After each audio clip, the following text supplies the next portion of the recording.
From the new recording lair located deep beneath the Wine and Spirit store in Ephrata, Pennsylvania. You're listening to the Masonic Light Podcast. Studio 665 presents Masonic Light Podcast. This show is recorded by Masons, for Masons, and is for entertainment purposes only. And please, no wagering.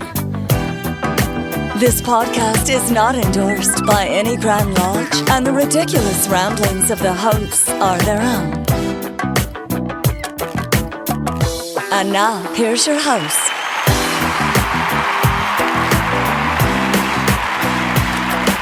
Hey, everybody. It's the Masonic Light Podcast.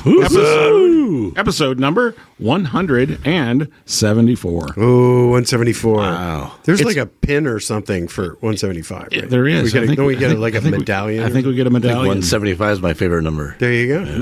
All right. Well, today is a very significant episode. Tell us why, Tim. It is because on this episode, rewound 8 years ago, Masonic Light Podcast was one episode year old. One episode. It was the first episode, yes. Is what you're saying. Okay. Yes. Wow. 8 years ago, we recorded the first episode of the Masonic Light Podcast. They recorded. Yes. So props Larry to... and Pete and Mason, who's not a Mason. Mason Gibbler, not a Mason, yeah. That's Mason, not a Mason. So, Larry, going into that first episode, what did you think was going to happen? I think my my words to Pete was when we were at the academy, we were talking about doing this. My words to Pete were, nobody will probably listen to us. Well, I remember Pete saying that a lot. Proven true. They were pretty sure nobody would listen, but you were going to give it a shot anyway. So anyway, I think it was actually show 7. Yeah. And all the time from show 1 to show 7, Mason was keeping tabs on it by looking at the podcast hosts and seeing the number of listeners that we had. And the first 6 shows, he never really brought it up.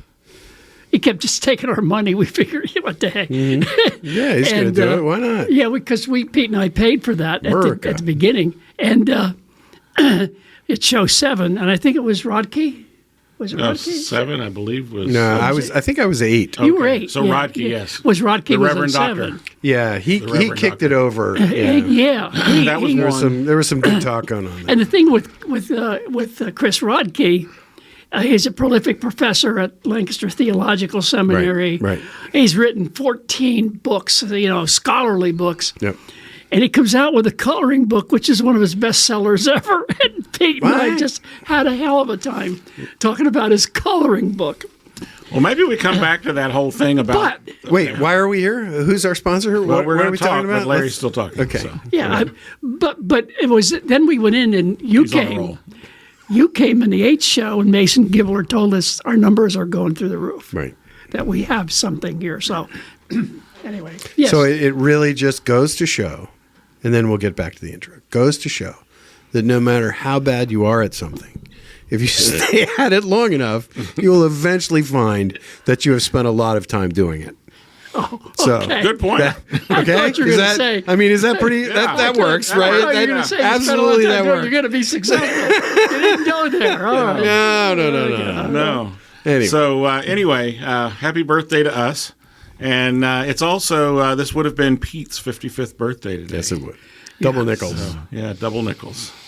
We miss you, buddy. Yeah. All right. So tonight's episode is brought to you by our sponsors.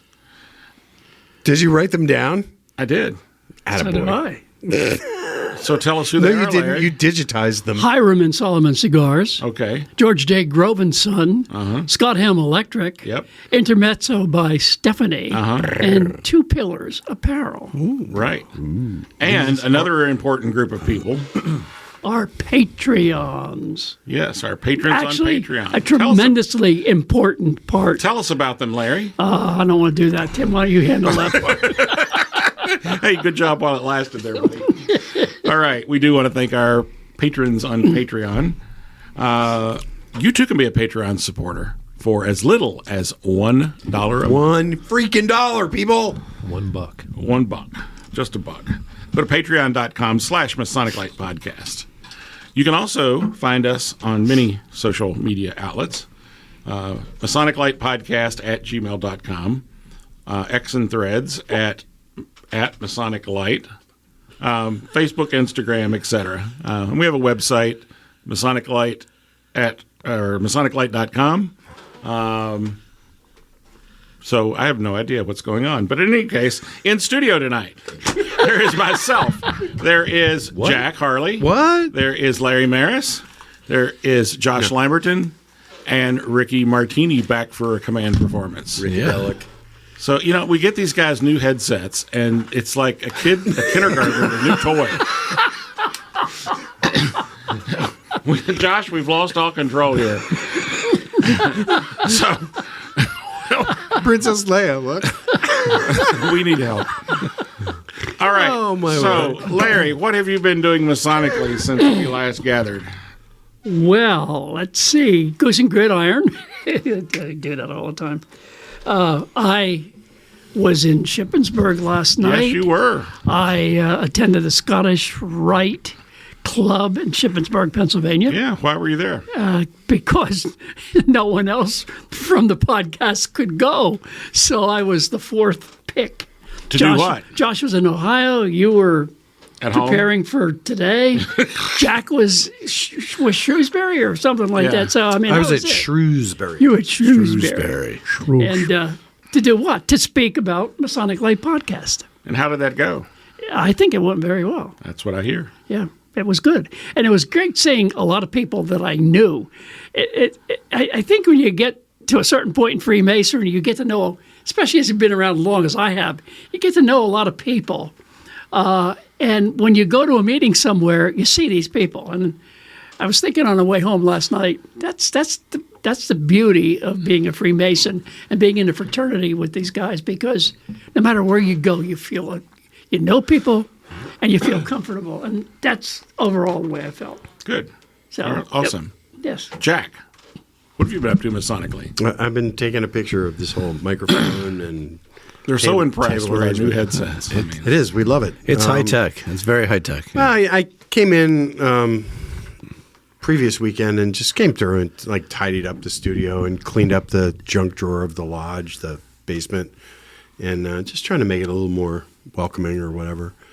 So anyway, what have I been doing Masonically? Well, last night I spoke at Shrewsbury. I did the Stump the Speaker thing again, and How'd that go? it was great. It was great. The guys were really receptive. And it starts out as a Stump the Mason thing, and then at the end, in order to just sort of close it off, I went into the whole St. John thing, because we were in an entered apprentice lodge, but there were 3 fellowcrafts in the lodge. Okay. So that's the perfect time to talk about that whole Holy St. John thing. Mm-hmm. So they dug it. A lot of the oldsters dug it. So it was a very nice time. I had a lot of fun. And I don't know. I missed my home lodge last night, but I was in a lodge, if not my lodge. Cool. So. Josh, how about you? I missed our lodge meeting because of work. So I missed my Masonic birthday. Oh, you missed yeah. You'll get candy too, don't you? Happy birthday, Josh. Happy birthday. HBD. HBD. And I got together with some brothers and had a nice get together and talk. That's about it. Cool. Awesome. Can I wait before we Yes. Go ahead. Jump to Ricky? Yeah. Something else that I remembered that I did was operatives on Saturday. Yes, you did. And what happened there? Wow. I mean, the work that went into building the components of this thing to schlep in and out of the lodge room, the whole lodge setup. What degree did you get? I got the 4th degree in operatives. And I just it's really cool. If there's a Larry, you okay? I know CPR. Operatives. So we just 2 years ago, I guess, started an operatives assemblage here in Lancaster County, and the work that's done there is really freaking cool. And I think we'll do a show. Well, I'll just leave it at that, and we'll do a show on that at some future point. But if you have an operatives assemblage near you, consider becoming a part of it, because it's a perspective on that old operative stone work that enhances what we have in Blue Lodge. It's just very cool. Yeah. Very good. All right. Now, sorry, Ricky. Ricky the plebe. Oh, you're good. I mean, seriously, I know we talked earlier a little bit about the operatives, and I have not yet to join. I'm very excited We can fix that. to join. I had an opportunity last year with Seth. Anthony gave me a petition, and I had a lot of Starter of obscure bodies. a lot of stuff going on with moving and back in the area and doing other stuff. So just bad timing, but I kind of kicked myself for not doing it last year. But looking forward to the operatives going forward with the very cool. amount of information, education that you can learn from it. Cool. Last week we had our chapter meeting for Perseverance number 21. We did something a little different this time. This time we distributed our minutes. What? Yeah, I'm telling you, the meeting went by. And did the sky fall? It did not. No, it did not. See? Yeah. But it went very well. The meeting, I'm not saying went quicker, but we had more time for our speaker, which was Paul Mummert. Mm-hmm. Paul gave a great program and education on ancient masonry. And it was great. And after chapter, we went downstairs afterwards, and we hung out. We socialized. We talked about Masonic stuff. We talked about personal stuff. I think we spent more time socializing than we did at this chapter meeting. It does happen. And God forbid. Yeah. Right. And I think it went well. I think it went well. We got a lot of stuff going on with that. Unfortunately, I missed out on my Blue Lodge meeting. I missed out on my commandery meeting. I have a lot of stuff going on outside of Masonic stuff right now, which is really taking up a lot of my time. But to be honest with you, when I was asked to come back here to the Masonic Light podcast, I couldn't. I made arrangement and time for this. So Cool. I'm glad to be We're here. glad to have you. I appreciate it. Besides all that, I do have extra solar eclipse sunglasses for sale. Ah, nice. There we go. If anybody needs There any, we bring it in. I half price for the next one. If anybody's Foreshadowing. interested in that. Contact us at Masonic Light. Yep, MasonicLight.com. Yep, or 315-59 Mason. There you go. Call that number. Wow. See how he did You'll that, get Larry? half off. It was almost like he was reading it. It's amazing. I have it. It's in my phone. It's in my cell phone. I call it at least once a day. Do it. Oh, you're the one that called. Speaking of, we had a listener last week that called that number, and I made the mistake of answering the call. And they were like, I wanted to leave a message for you all. And I'm like, okay, call back and I won't answer. And so they never called back. Oh, my God. Call back. I'm sure there was very important information you wanted to leave. I'm sure eventually he'll hear this. Exactly. I was that guy. Oh, man, that was me. That was me. All right. So actually, I only have 3 things on my list. On April the 1st, Eureka West Shore Lodge number 302 had our stated meeting. Prior to that, we had our oyster feed. We had about 80 people show up for the oyster feed. Nice. We had a little over 100 present for the lodge meeting. Well, you had a little more than that. You had the Mechanicsburg Fire Department there. And we had the Mechanicsburg Fire Department. Yep. We had the guys Right eat Worshipful. oysters, do they? We had the Right Worshipful Grand Master and entourage. So I'm up in my office about an hour or so before dinner time, and so the stewards are downstairs cooking and everything, and all of a sudden the fire alarm goes off, and I'm like, "What the hell?" So I go downstairs, and literally the kitchen is engulfed in Oh, smoke. no. The hood fan apparently didn't engage properly or whatever. And so one of them were up there pulling down on something, trying to get it to my go. God. And by the time, so they got it fixed. They go, all right, it's open. All right. So I'm like, all right, I'm going outside for a few minutes and get some fresh air. And all of a sudden you hear, I'm like, uh-oh. They're coming. Here they come. And so I get a text from Ricky going, what are you doing, burning the building down over there? And so, yeah. Good to know that who responds, right? Yeah. There you go.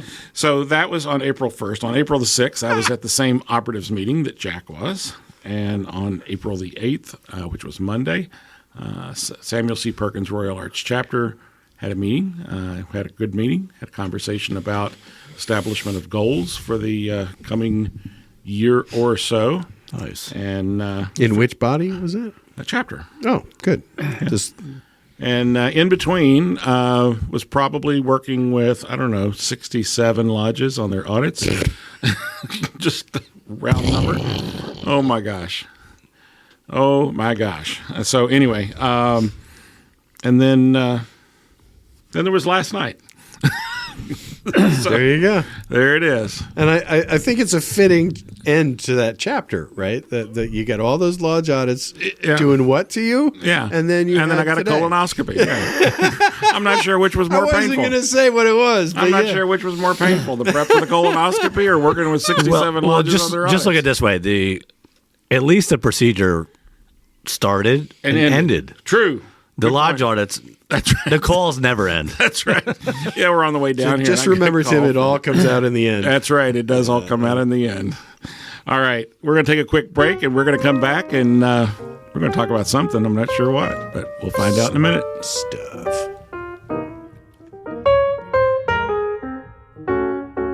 Why choose George J. Grove & Sons for your next home improvement project? At George J. Grove & Sons, we've built our reputation on quality and trust for more than 50 years. For planning to materials to installation, George J. Grove promises a home improvement experience second to none. Whether your goal is reducing energy costs, decreasing maintenance, updating curb appeal, or simply increasing the value of your home, the George J. Grove team will recommend and provide solutions that stand the test of time. Call 717-393-0859 for an estimate or visit us at georgejgrove.com.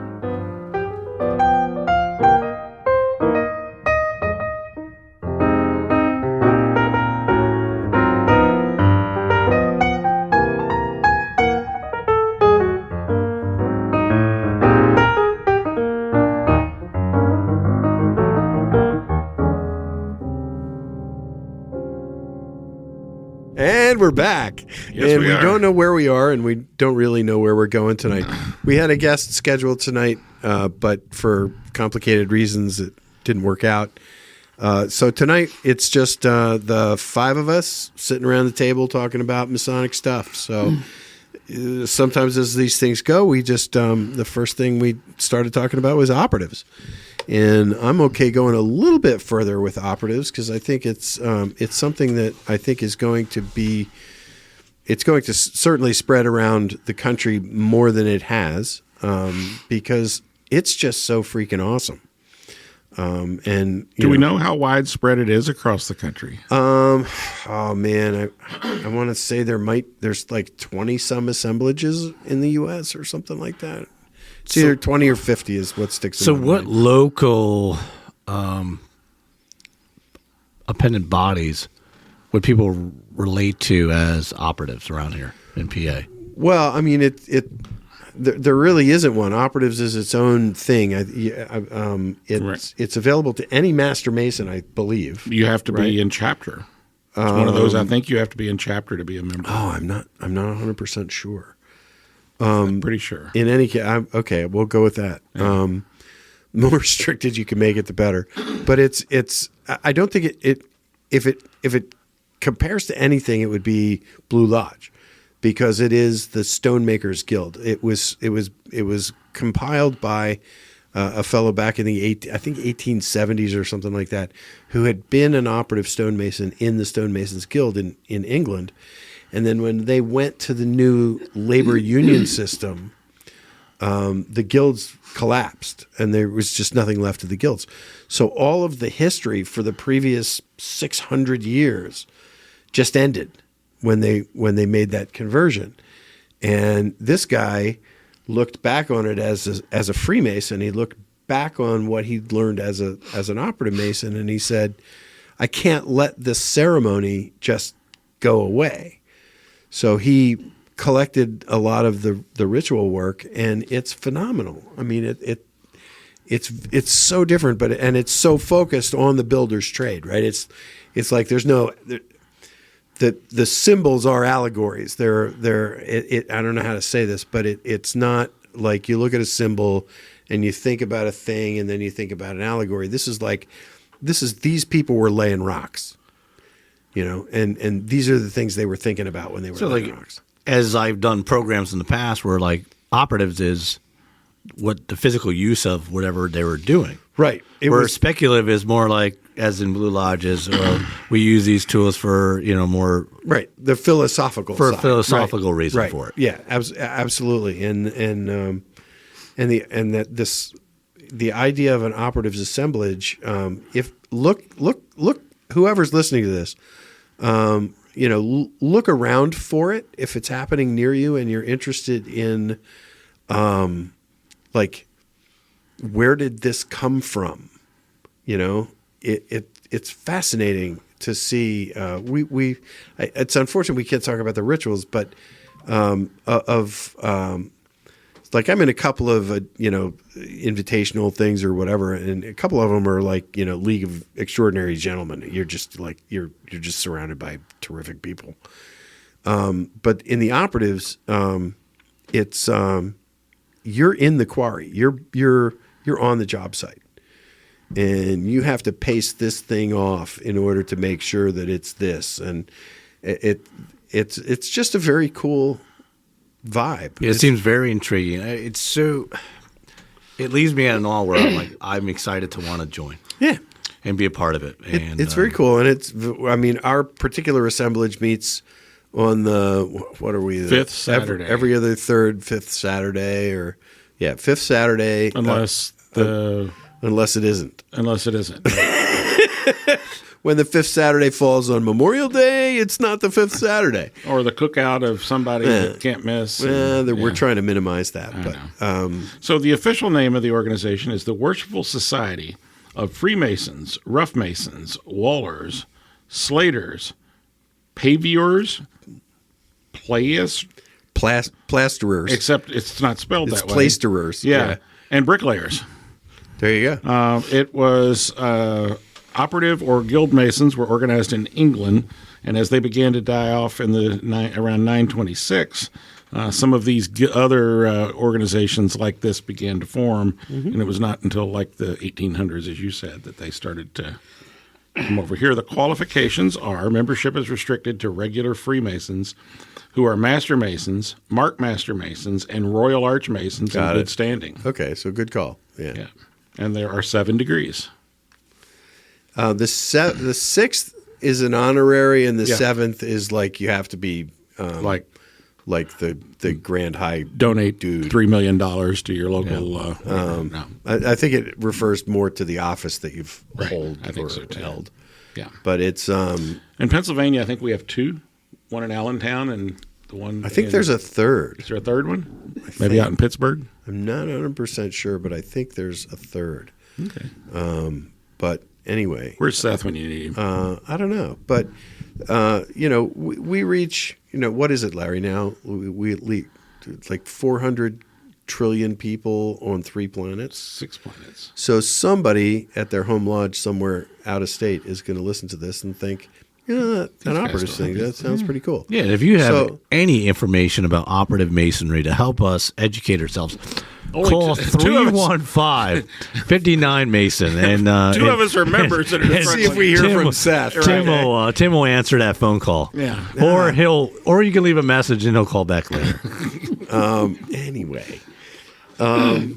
Yeah. So anyway, so that's anybody. You want to throw anything in? What's your take on Operative? No, I mean the thing I really like about it is the deliberate nature in which you progress. Oh yeah, it's very it's like one a year. As much as we try to fly people through Blue Lodge degrees anymore, right? This is one where you were indentured. I don't think I'm violating anything by saying that. For a period of time, and you have to come to so many meetings, you have to do a bunch of stuff, and at some point, then you progress, and then you do a bunch of other stuff and attend another bunch of meetings. So it's not just dictated by the calendar. Yeah. And I really like that. What is up with Larry? I have no idea. Larry, did the gummies kick in finally? He's been on a roll most of the day. I'll talk on break. Oh, my word. Josh, record through break. Yeah. But anyway, no, I really like that part of it. The other thing I like about it is it brings people in from a wide circle around. Geographically, yeah. So in our neck there's of the guys woods, in there I wouldn't know. There's guys in Harrisburg. There's guys in Lancaster. There's guys from York. There's guys from other parts of the state that you wouldn't necessarily see in other appendant bodies even. Right. And it's a small group. It's not a large group at all. Really enjoy it. But I don't know. He's done. Larry's cracking himself up. One of the things over you'll here. learn, Ricky, is at some point you just got to draw the curtain. Draw the curtain. That's right. Yeah. It's like a window at Macy's. You cannot do anything but look. It's the train wreck. You can't not look at it.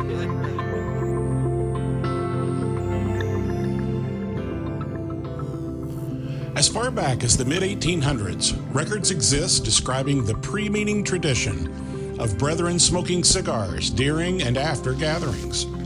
To this day, the practice of smoking cigars remains very much alive in many lodges. This custom is considered a time for brethren to relax, exchange ideas, and enjoy the simplicity and fellowship that is the very essence of our brotherhood. This is what Hiram Solomon Cigars is all about. Our starting principles are to bring Masonic brethren together in the harmony of a good cigar. Pull up a chair, sit back, light up any of our premium cigars, and enjoy the history. Hiram Solomon Cigars can be found at fine cigar retailers. For a complete list, visit hiramandsolomonscigars.com or check them out on social media to find out when they'll be at a live event near you. Hiram Solomon Cigars is pleased to be the official cigar of the Masonic Light Podcast.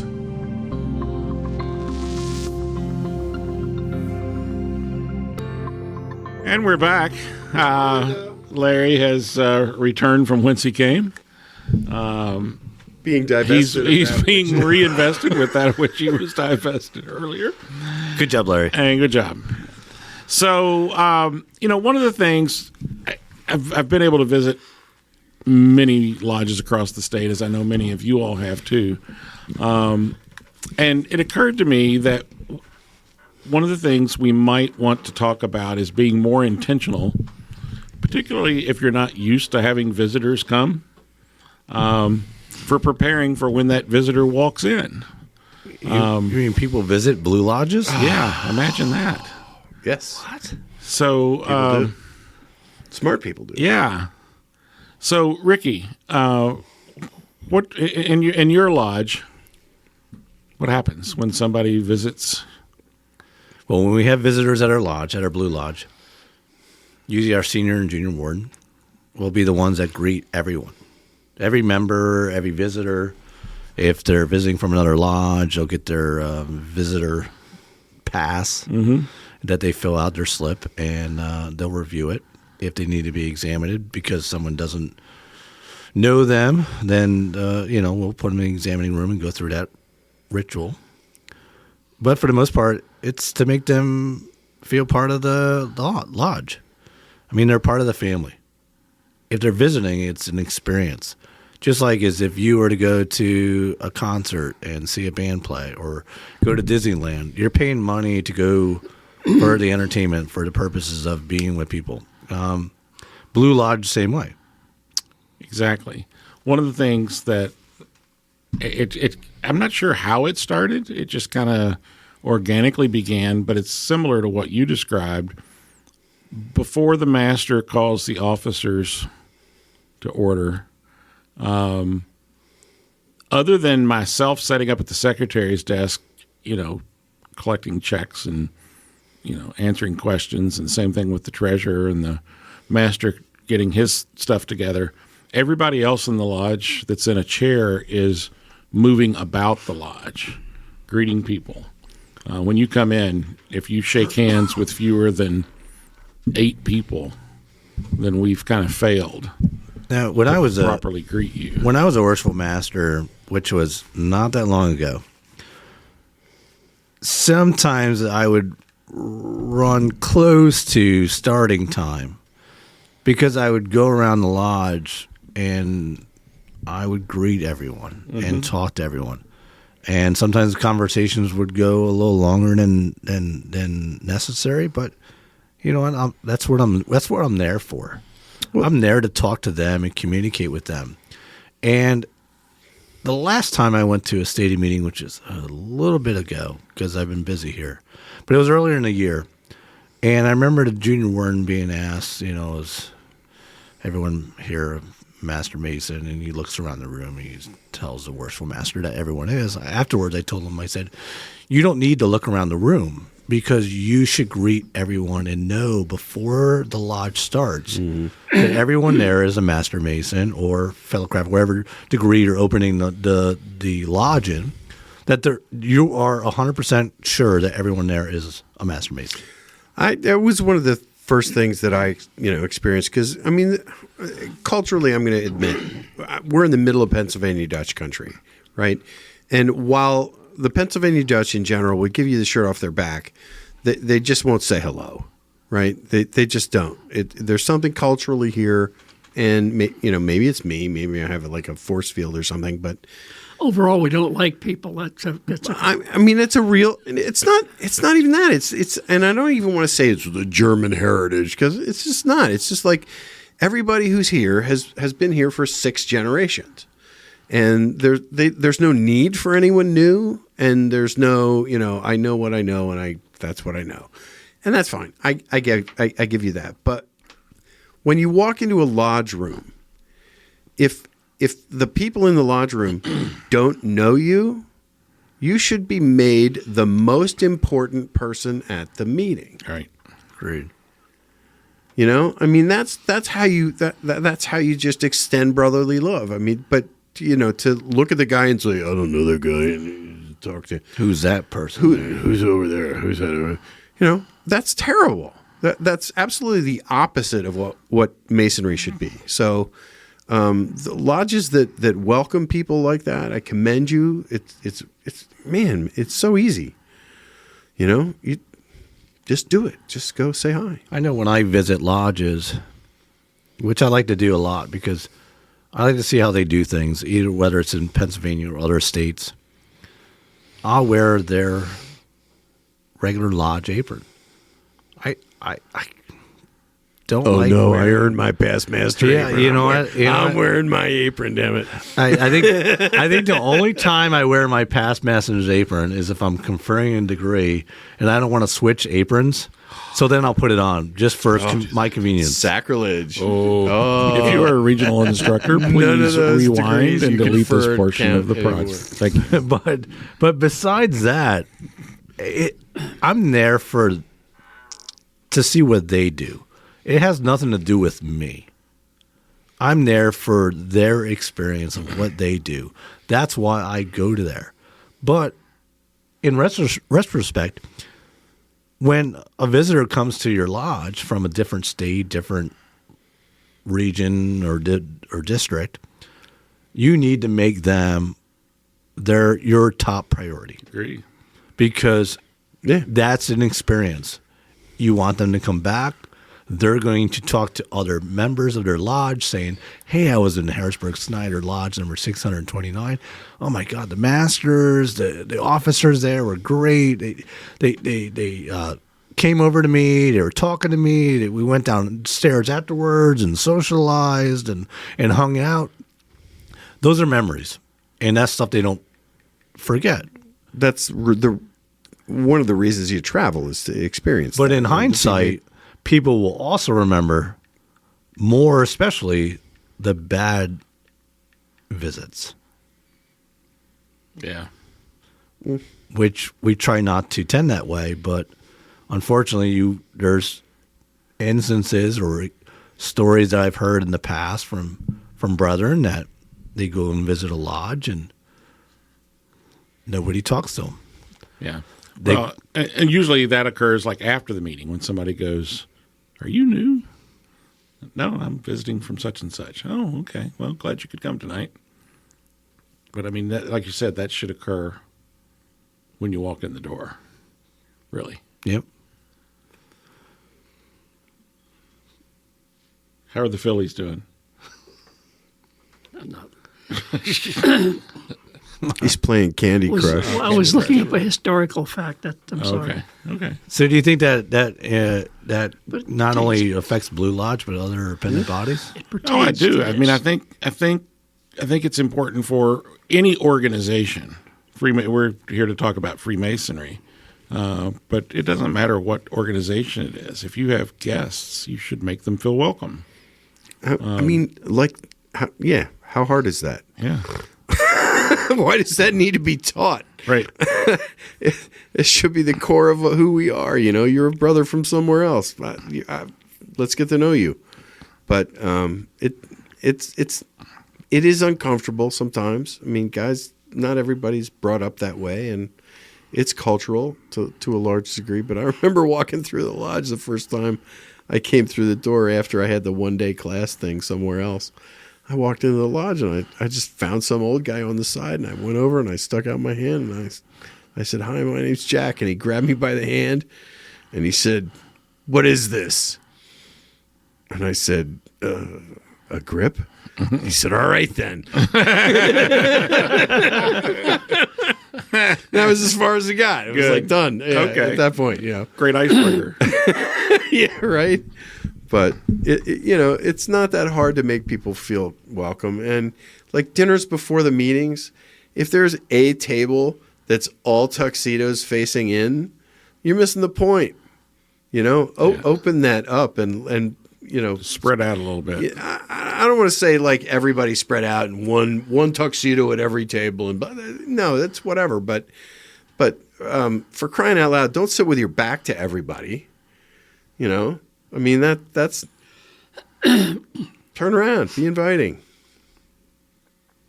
What'd you find out, Larry? What did you find out?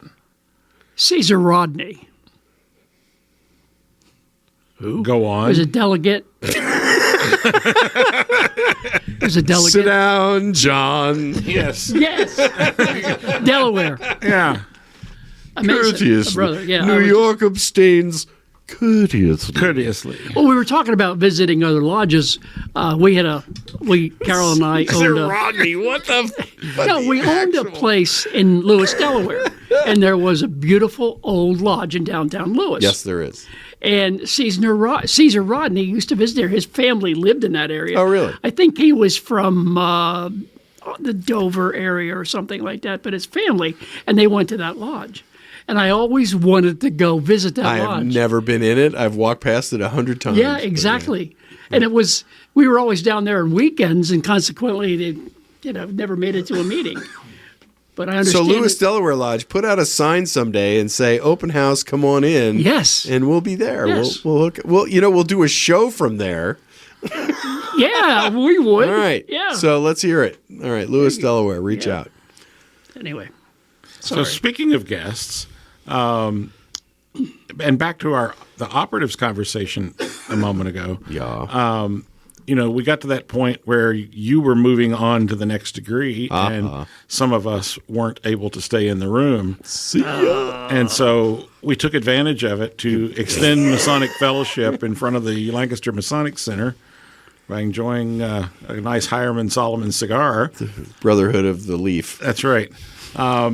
And there was a gentleman and a lady that were standing there, obviously getting their picture taken. And so we walked up and offered to take their picture. And this other guy comes up and he goes, "He's a Mason."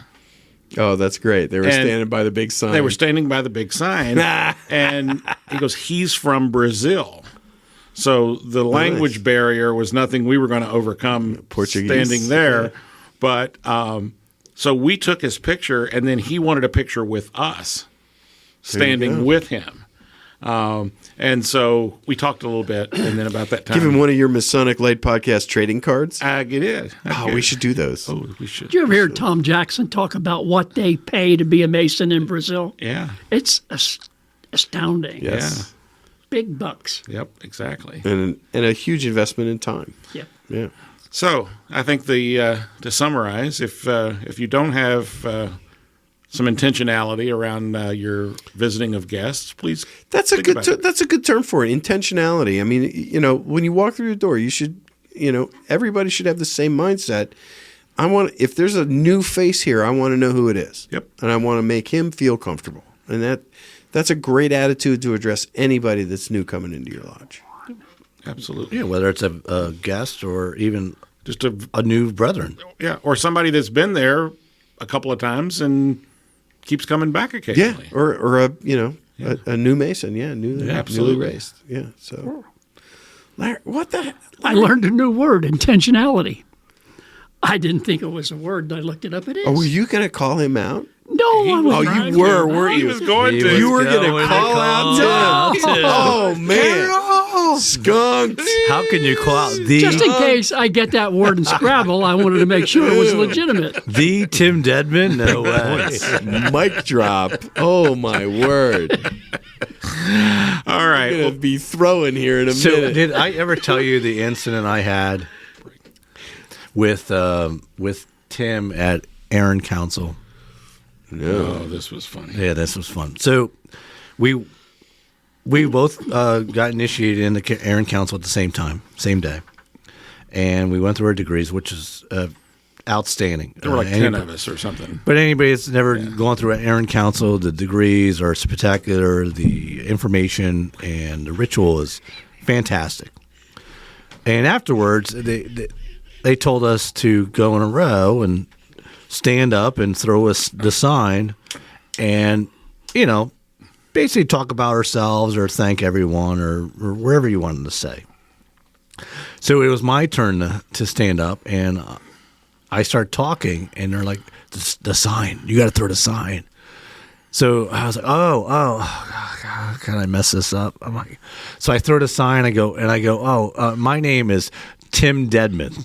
Because Tim's standing to the left of me. He's next. And, of course, most people knew him in there, so they start laughing. And I say, I just want to thank everyone for everything. And I sat down, and, of course, Tim stood up. And he goes, well, I'm the Tim Dedman.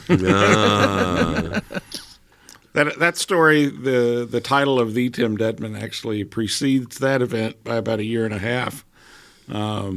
To some brethren up in the northern part of Pennsylvania who are listeners. And this father says, I got to take a picture with you. My son and I listen to your show all the time. And I got to send it to him. And so the guys that were with me were giving me a hard time. 2 weeks later, we're in another location, and at a break, a guy comes up and he goes, hey, you're the Tim Dedman that's on the Masonic Light podcast. The Tim Dedman. Yeah. So it lives in infamy. You're going to get a license plate that says the. Just put the. That's it. The T. All right. We're going to take another break, and we'll come back and figure out where we are.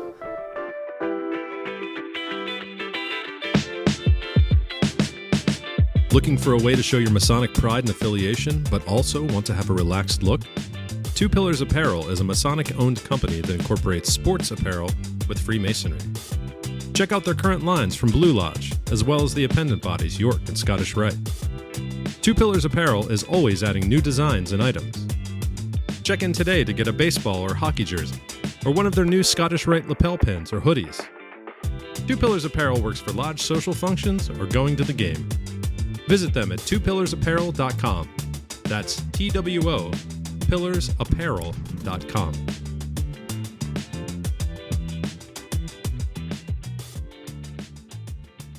And we're back. What? Whoa. Hey, strong. My neck hurts. One of the things that I wanted to talk about, and we briefly discussed it when we opened the show, but we begin really this day or two this week recording our first show in downtown Lancaster at the studio. So we begin our 8th year, which for me it's hard to grasp. We just completed our 8th year. No, we didn't. Yeah. What? Yep, 8 years completed. 16, Arithmetic, 17, geometry, 18, music, 19, and astronomy. 21, 22. This is the arithmetic. No, wait a minute. We completed. Larry only knows the 6 liberal arts. This is blowing my mind. I'm still, and I told everybody last night we're beginning our 8th year. Oh my gosh. Well, we're doing our 9th? We're Seriously? beginning our 9th year. Next show will begin our 9th year. Good Lord.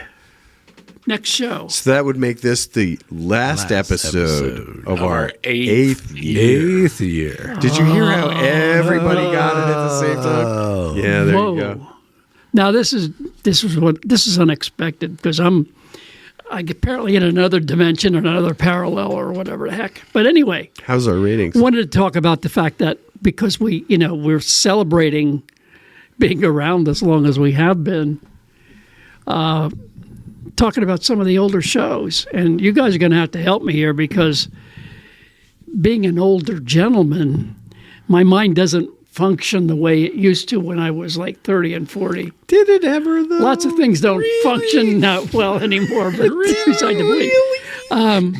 Seriously. Larry, I can't help you with that. I was like 5 years old when this show started. But anyway, we wanted to talk a little bit about some of the shows we did. Yeah. So actually, I pulled up our episode guide. Oh, no. Episode 8 was Brother Jack Harley. Ta-da. Yep. And the Reverend Dr. Chris Rodke was number 9. He was 9. Yes. Oh, so it was Jack that jacked us up. Or something like that. Yeah, okay. Something Jack like jacked us No up. pun intended on that. Something like that. We got the stats after Chris Rodke was on the show, though. Yes. It was so. But It you was were Chris. you came back. You were there for Chris when we interviewed him? No, I don't think I was there for Chris's interview. But it was a couple episodes later that I came back. Yeah, you came back kind of, sort of for Like the good, like 12th, 14 or 15 or something like that. Yeah. We're popping in and out. I came back a couple times, and then it just stuck. Yeah. Sorry.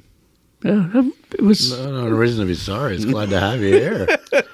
So, there were some significant episodes, and, I think I've shared on previous episodes, I've been going back trying to listen to the archives, and there was a... Turn into a pillar of salt. Right, exactly. Turn your eyes from the horrid sight. Yeah, there you go. The episode where you had a community counselor from Lancaster. Oh yeah. He ran like a drug rehab facility. Can't remember. That was powerful. Oh yeah. Come on. Oh, this is old guy memory here now. Talk amongst yourselves. Okay. Anyway, I think that was hugely successful. I think the first episode that we did with our friend from Canada, not Nathan Lane, the other one. Nicholas Lane. There we go. Where he basically interviewed the podcast team. Yes. If you have never heard that one, you should go back because he forced Pete and Larry, in particular, to talk about your vision for the show. Yeah. And talked about where you wanted to see the show go. And as I went back and listened to that, it made me realize that really did kind of chart the course for kind of the next iteration of the show, that really it continued to build on itself. Yeah. And I was thinking on my way over to Shippensburg last night, I wish I would have listened to that because I could have gotten some more ideas about, you're right. Like you said, the vision or the mission statement or whatever you want to call it. And again, that was definitely a very pivotal show. It was what I know when I listened to it. I think Pete never listened to any of these shows. He didn't care. He did not. Yeah, he never heard an episode. That was definitely really. Also, too, remember and again, I don't have the list in front of me, but the gentleman that came down from Scranton, who was the magazine publisher, you know who I mean. I got nothing. Golly. From Scranton. He published the I think the one thing that goes to the Harvard or the Harvard Library. Yeah, Harvard Library. What magazine was that? He did an article on us. Brian. Oh yes. I have his card. Wow. He was fantastic. Yeah. He was great. Yes. And the residual publicity we got after him being here. There's absolutely been some great guests. We have no idea why they want to talk to us, but they do. Yeah. I think for me, the most fun was Lodge 49. Those guys were. I remember that. Pete and I recorded that in my sunroom in my house in Mountville. That was very cool. So Ricky's looking like he doesn't have a clue. Lodge 49 was an AMC program? Yeah, it was a TV series, and it was this imaginary lodge, which is kind of a mashup of masonry and elks and mooses and all of whatever. We had the producers on the show, or the two writers of the show. And it was just interesting to hear their perspective on that show and how it related to Freemasonry that they knew about in their lives and parents and stuff. Lodge 49, it's still available if you want to watch it. The producer what's his name? Goldie Hawn's daughter, Goldie Hawn's son, right? Isn't it? I think that's right. Yeah. So I guess my take of it, I mean, I haven't been around the Masonic Light podcast for the 8 years. I've been out. Get out. For a couple months. Even though I've been listening to you for quite a few years. And I guess the question that comes not concerning, I guess, but the question that comes up is when you started the Masonic Light podcast, did it really question or endanger Masonry in general to the public going, what information are they going to give out to the public? Well, I feel safe in saying that there were many Masonic jurisdictions that feared that.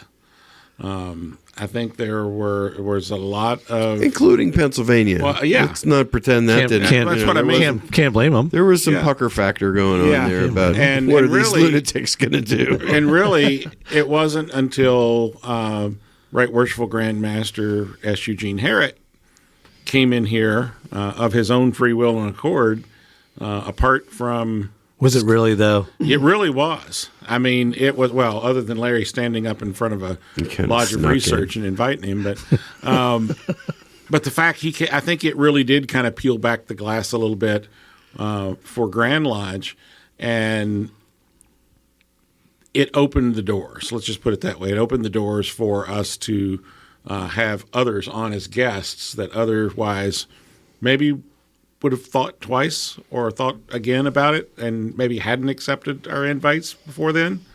Well, they hadn't really rejected them. They just ignored them completely. Right. Well, it's just very intriguing. And to be honest with you, when you listen to past Grand Masters or anyone from the Grand Lodge staff be on the show and be asked questions, you learn a lot about the person. Yeah. Oh, yeah. Not about the position or the office they hold, but you learn about the person, and it makes them so more personable about where they're from and what they're doing. And they're they're just like you and me. What you don't understand about what you've just said is that's exactly what those two, the original two, Larry and Pete, that's what they wanted. They wanted to just bring on regular guys to talk about Masonry and just be regular dudes.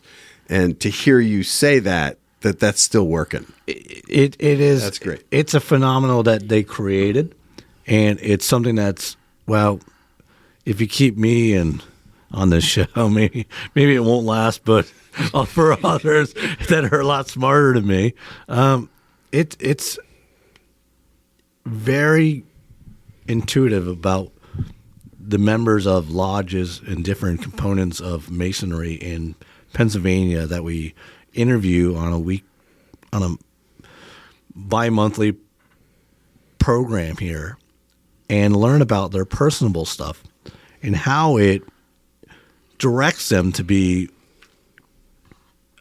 very dedicated in their Masonic career, how it affects them in their whole life, how we learn more about them, and their goals and future endeavors in Masonry. Well, and that's that's true. One of the things too that I always like hearing, and Tim always gives us these kind of positive messages. These are true. And I run into it as well. New Masons, new brothers that have gone through or are in the first or second or third degree.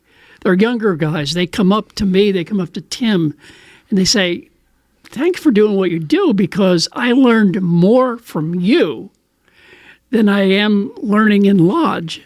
And it made, well, maybe that's not a way to phrase it, but of course they were learning lodge. But I think what we conveyed to them was more fun and learning. And they loved the show. And I think I ran into some fellow that got his first degree at our lodge in Millersville, and I listened to your show. He said, because I listened to your show, it's the reason I'm going through. I've heard that more than once. Yeah, actually. And to me, that's always amazing to hear that we've had that kind of an impact on people. So yeah, exactly. No. Or when you go to a meeting somewhere like the Academy, and people walk up to you and say, "You're Larry Merris." I recognize your voice. Larry Merris. Okay. Yeah, that's fun too. But anyway, it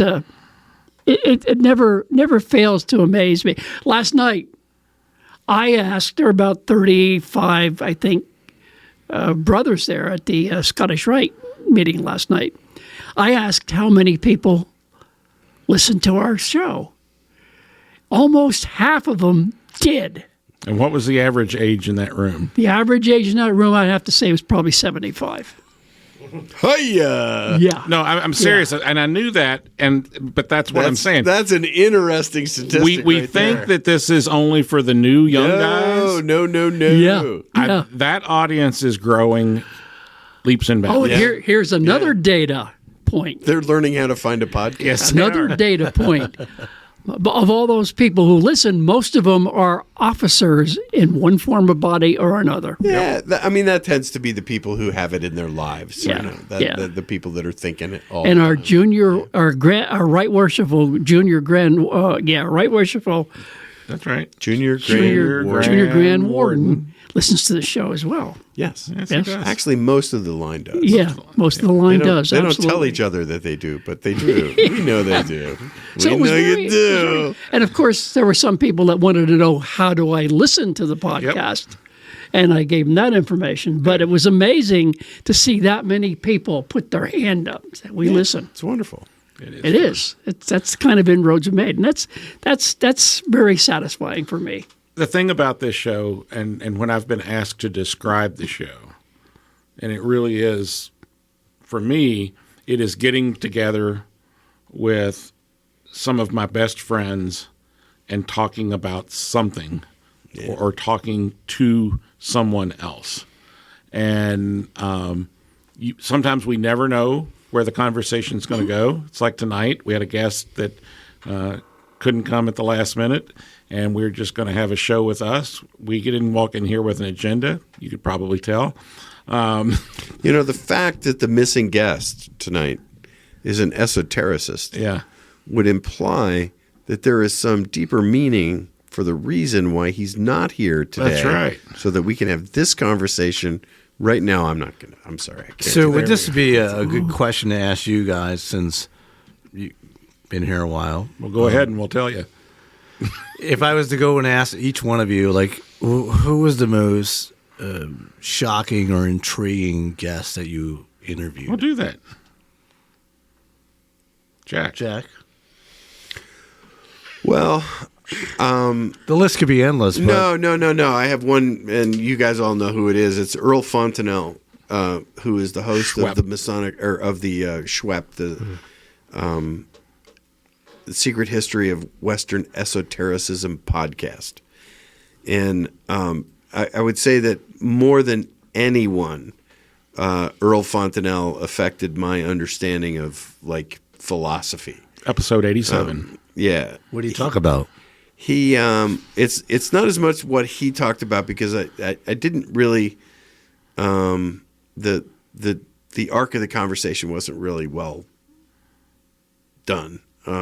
But in any case, his podcast is really cool, and we talked about, one of the phrase that I remember from that podcast is when he said, "Wow, we in the universities talk about philosophy. You guys in Freemasonry are putting it into practice."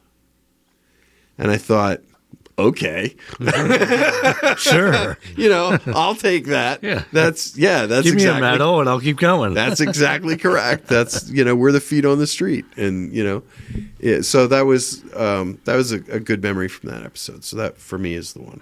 Nice, Larry. I would say two. One was the author John Dickey. Oh yeah, who was in England. He was phenomenal. Really he was really great. And it's John Dickey, Dickie. You can just Google it online. You can also buy his book, which is really great, by the way. But I think the one that had one of the most impacts on me was Ed Stum. Yep. Yeah. What a show that was. And statistically, when you look at the numbers that he had, it was incredible. Yeah. It was incredible. And he actually, now I can't say this in the long run, but in the short run, he beat Gene Harrod. For initially, those numbers, he for the long time, he was the most listened to episode. That's right. Tim, do you know what episode that was so people could listen to it? That's what I love about our podcast is that you can go back and listen to other episodes. Yeah, exactly. And, from 1 to 174 as of tonight. Yes, yeah, yes. Right. I'll get that to you in a minute. It's a cool legacy for Pete too. It really is. I like that. Yeah. And rumor has it he likes cigars too. Oh, what? yeah. He likes cigars. He's just the grand smoke. Oh, yeah. Grand smoke. Yeah, grand He's just smoke. the grand smoke. Yeah. I'd have to say the one I mentioned earlier, Brother T.J. Griffin. TJ, yes, thank you. I saw his name a minute He ago. does the Vision program with Jose. Yes. Yeah. Yeah. Yeah, that one was important, probably from one that I wasn't a host on. And then I would agree with Larry. Ed Stum was one of the early. Yeah, that was very impactful. That was episode. impactful because he told his story. Oh, and wow. if you've not heard his story, please, as soon as I scroll through here, and I'll give you that episode number, go back and listen to it, because you talk about someone who's lived Freemasonry before his whole entire life. It's amazing. It really is. So that would be it. Josh, how about you? Did you just say Ed Stum's episode? Yeah. Okay. Because two of us did. 72. 72. There it is. Okay. Episode 72. I liked the Earl Fontenelle from SHWEP as well. That was a cool one for me. Jamie Paul Lamb was cool. Oh yeah. Michael Paul was cool. Yes. Oh, yeah. And let's see, Ronald Bates. Yes. The Lost Purple Bloodline. Yes. That was one of Larry's famous ones. But that was a whole. What was what was favorite about that? It was just very It was well, memorable. very well researched. So Yeah. it was good to have such a great depth of research on the episode. Yeah. But my favorite is probably the second visit by Matt Rankowski. where we all got COVID. Oh yeah, the COVID visit. The COVID 2 Hey, Matt, if you're listening to this, we still thank you every day for that You one. owe me big. Masonic Gump. So, I would be remiss. I really think. And we gave him an award that night, too. Remember that? I really think the most significant episode we ever did was the Digital Order of the Knights Quarantine. Oh, yeah. Without a doubt. I think it transformed not only this show, but our listeners all over the world. And so, Jack, thank you for that, for your role in that. Thanks to Pete, obviously, for that. Seth, others that had contributed to that thing. It came at a time that this podcast, March of 2020, it was needed. Yeah, it was needed, yeah. and people look at that, and we still get listeners on that. It's the numbers still tick along. Yep. It came at a time where we didn't really know what was going to happen with COVID, and we pulled a bunch of folks together, and Larry, you were supposed to be the narrator of that, weren't you? I was in the hospital having my insides removed. Exactly. Yeah. See, he's always trying to get out of an episode. Excuses, Larry. But it's certainly been a fun ride, and I feel like, Josh, I don't know if you feel this way or not. I always feel like, for me, it feels like I've been part of like half the episodes or whatever, maybe. You and I came around on episode 69 or something like that, 68. Something like that. We've been here for over 100 episodes. We'd had our 100th celebration a while back, but 67. 67, yeah. I think what makes the show really different, and hopefully our listeners will think outstanding, is the fact that and modest of all the 8 years that we're finishing tonight, we do have some memorable shows. We've had memorable guests. We're kind of different in that respect. We're different in the way we present things. But one of the things I've learned a long time ago, a podcast, in order for it to have a good following, needs to be entertaining. There are podcasts out there that, and I'm not naming them, and I'm talking about every spectrum of podcasts that lecture people, that go into great detail, that study. They're brilliant podcasts, but they're also boring. And I'm talking about the universal podcasts. There's a lot of them out there, and a lot of them are not interesting. Go ahead. Larry, I kind of agree with you on, like you mentioned about all the guests. And we talk about the memorable times and most intriguing guest or shocking guest. And it kind of reflects back to when we talked about guests being at Blue Lodge or any Masonic body. For them to be here, our attention to them is 100%. They're the guests. We want to know more about them. What makes them tick? What makes them Masonically dedicated? And I think by the listeners hearing that stuff really makes things very valuable about what goes on in Pennsylvania. And it couldn't be done without the people in this room.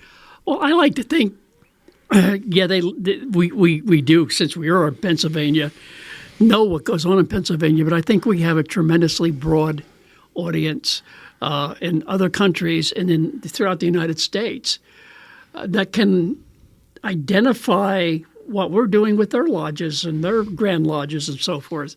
So our reach is rather large. And we do talk a lot about our home because we have to. This is where we live. And we can bring that information out. But yet we still have a good following that can identify with us. Mm-hmm. And the fact that I think the way we do the show makes it happen. It's very organic. Yeah, very it really organic. is. We don't come in here with a big laundry list of questions. Occasionally we will. We didn't even come in here with an episode. I don't even have one question on my list. I mean, you know, when we started tonight, we had no idea where this was going to go. And we still don't. And we still don't. But that's the beauty of this is it really is, and I go back to what I said a minute ago. It's five friends getting together, having a conversation, becoming closer friends and brothers within the craft, and I think it's a niche within the podcast world. You know, if you want a research-based show, a cerebral type show, they're out there and they're very good if that's what you're looking for. Exactly. If you want, if you want the five guys around the table cutting up and carrying on and trying to mix some fun with some learning, that's us. Yep. And there's all over the world. I mean, I'm also pleased that there are others out there who are attempting to create podcasts to fill their what they see as needs in their communities as well. Just so you know, Jack has made more noise tonight than I have in Jack 8 years of doing the podcast. He is excited about his new earphones. Look at that. I just want to hear a new sound. This thing's awesome. I love this new high-tech stuff. Well, I'm sorry, everybody. Right. No more toys. Let me kind of sum it up and just say that we begin our 9th. I won't be here. That's right. Actually, but we'll begin our 9th year without in Larry. 2 weeks, and we're going to continue doing what we're doing. We're going to entertain. We're going to educate. The education part, though, that's more organic, and it's not intentional. Sorry. It happens. Sorry. And we're going to continue that. We're going to have good guests. I mean, I'm looking over there. We're booked through almost the beginning of fall, right? Yeah, September is our next open slot. I've got some people for September I'm waiting to hear from. So, yeah. I mean, and we've got a number of events this summer. We tend to we don't turn out the lights in the summer, but our episodes are not as scheduled as they normally are because we try to get around to various events in the area. We'll be at a golf outing. And we do a lot of live streaming. We'll be some live streaming. We'll be at the Reading Cigar Place, I believe. I think that there's going to be at least a couple of us up there. Throughout the summer, there's going to be events going on that we'll be creating content. But then this fall, we're already starting to get people booked for the fall. So it's Josh, you were going to say something a minute ago. Did we miss the moment? Pass. Okay. All right. Well, we're going to take one more quick break. I think Walter is coming in as we speak. And so when we come back, we'll hear from Walter, and then we will wrap up tonight's episode.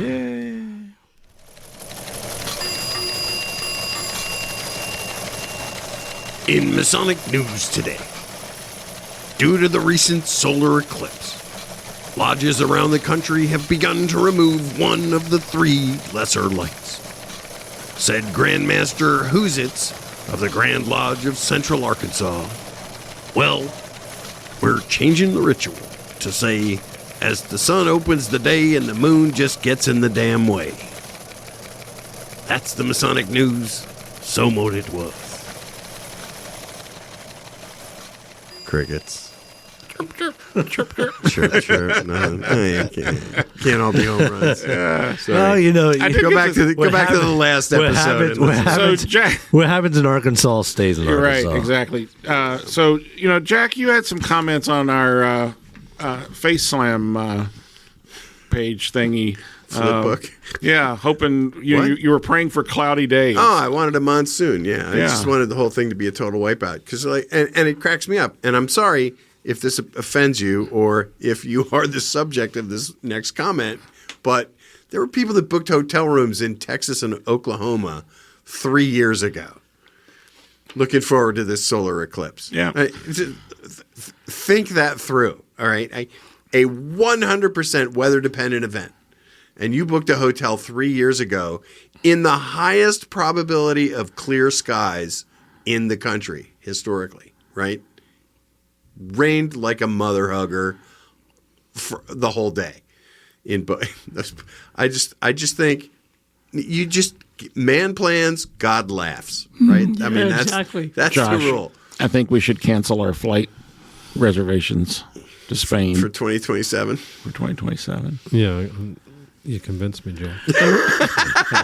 The rain in Spain flows me. Very emotional. That's very just emotional. like, what? Are you kidding? He's such a party. No, pooper. I have a friend, actually a brother in Little Rock area, in Arkansas, and it went right over his house, basically. And the state cops for months were holding town meetings about, people are going to be coming from all over the place, and they're going to be camping out under the overpasses and all that. And there was all this buildup to it. And I got a text message from him today. He says, yeah, just ended. No big deal. I'm going to say something that's not going to be received right, but I don't even know. It's Arkansas. Oh, no. It's a great state. No, Do we have listeners from there? I'm sure we probably I'm sure we used to have listeners. Exactly. Don't get me wrong. For everybody who really appreciates, eclipses, it's all good. I get it. It was cool. I got the glasses. I saw it. Yeah, I got a picture. But man, we're as a species, we just get so wrapped up on stuff that, like. But you know what? It feeds into our conspiracy theory. I don't know. It's all over the place. Do you think the solar eclipse was a Masonic event? I definitely think so. I'm not saying it's aliens. Not allowed to talk about that, Ricky. You've not achieved a high enough degree to understand what you just said. I'm still a probie. That's right. Still a probie. All right. I don't know. Well, guys, it's been a fun 8 years. We're looking forward to another 8. Wait, did I sign something? No, don't think so. Okay. You going to be around for our next 8 years?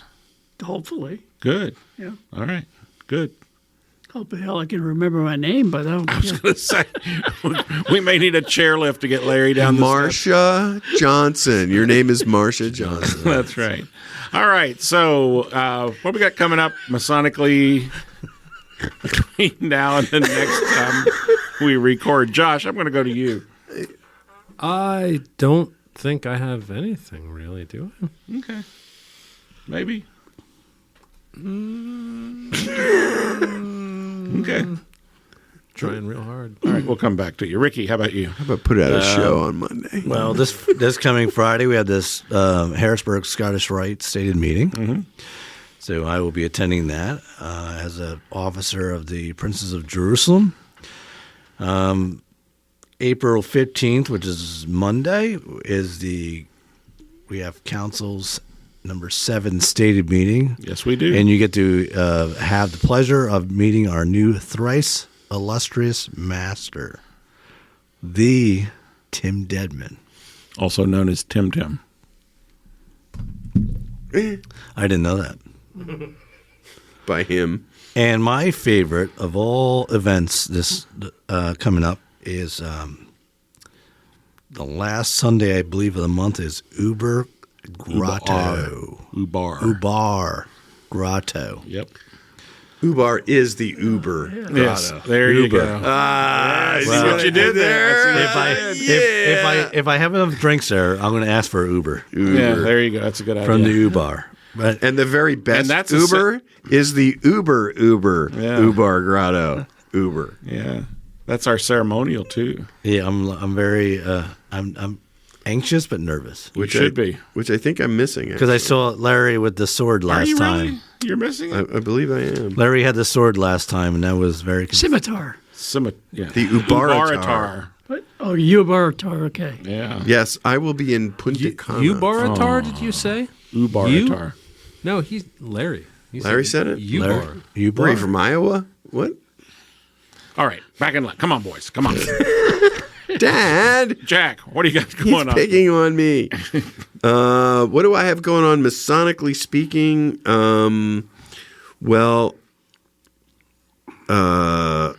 A Friday a week is how we say it here in Lancaster County. Lancaster? Friday a week, I will be attending an entered apprentice Mason degree at Garibaldi Lodge in New York. Cool. one of the districts is having a bus, and we're all going up for that. So that should be an absolute ridiculous cool thing. So Very nice. Larry. I have Grotto, Tall Cedars, Ghost and Gridiron. But remember, I'm not going to be here for the next show on the 24th. You're not going to be here for the next And 3 I'm not going to be shows. here for any of the May shows. I will be out of town. So it's a May not show. It's a May not show, right? Yeah, May not show. May not Larry. Okay. Yeah. So I will miss it, but We may have to have a segment, like Where's Waldo? We'll do one Where's Larry? Well, we dropped the ball on the whole Flat Larry thing. Right. So. Yeah, the Flat Larry thing kind of fell flat. It was relatively successful when you had it. Yeah, but it's not a legacy. To me, I for 100 found it years. obnoxious, but that's besides. Oh the my Some of them God, it were was too hilarious. funny. It was the best picture you ever. So a couple of things that I'm doing, and then Well, a couple I'm of here. announced. Yeah, well, I'm here. On April the 17th, Eureka West Shore Lodge number 302 will host its Past Master Dinner. He's reading. Our Past Masters get together twice a year for dinner, and that's coming up. Always a fun time. On the 18th, Teutonia Lodge up in Reading will be having its Past Master recognition. Yeah. If you've never attended that, you should. When is that? The 18th The of what? 18th of April. April, yeah. In It's 75. Thursday. Hardly a man is now alive who remembers that famous day and year. What is that, Larry? Of the Midnight Ride of Paul Revere. That's it. There it is. All right. There you go. Saturday, the 20th, is Council of Deliberation training in Harrisburg. You'll be at that, Ricky. The 21st, Sunday, is Cigar Lodge up at Best, I believe. On the 23rd, don't forget to vote if you're in Pennsylvania. Pennsylvania Election Day. I'm going to be judge of elections again in my area. The 27th, which is a Saturday, Pennsylvania Grand Council is meeting. I think that's in, where's the casino? Parks. No, the one up Grantville. It's in Grantville, I believe. No, it's at the Sheridan. It's at the Sheridan in Harrisburg. Yeah, it's not at a casino, everybody. It's No, at a it Sheridan. was before. It's at Howard Johnson's. And then the On Highway 28th, 292 in as was Westfield. previously, Breakfast is at Denny's. Just find the orange roof. that's it. On the 28th, Ubar Grotto will be having its ceremonial, and for all Ubarians out there, it can only mean one thing, and that's free meat. Free meat for the night. So It's very disturbing. it's a free dinner. And Actually, it's meat. included. It's meat. Yeah. All right. So, guys, it's good episode. And Larry, be safe. You have to call us while you're away. Yeah, well, we can do that. We've got some great guests coming up, so I look forward to those. Josh, you ready to open that gate and let those chickens out?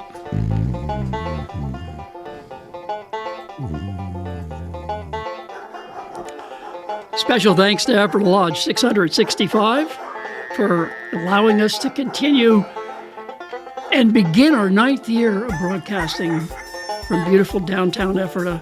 And to Josh Lamberton, our producer and director, Jack Harley, our news director, Tim Dedman, our marketing director, to Michelle Snyder and Doug Maidenford and Austin Schifrin, Masonic Light podcast contributors, and to our listeners who always make doing this show worthwhile. And I just want to kind of finish up on a little note tonight, kind of celebrating our 8th version and beginning of the 9th.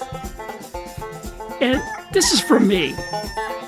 There is so much to know, so much to learn, so much to do before the light goes out. Everybody have a great day, and thanks for listening. This is Larry Merris. Hey, Larry, we don't want any lights going out. Don't be turning any lights out. Not my lights.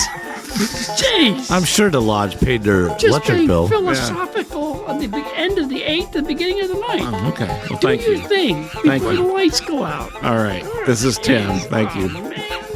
Don't This run. is Jack. Have fun. Do good. Absolutely. This is Proby.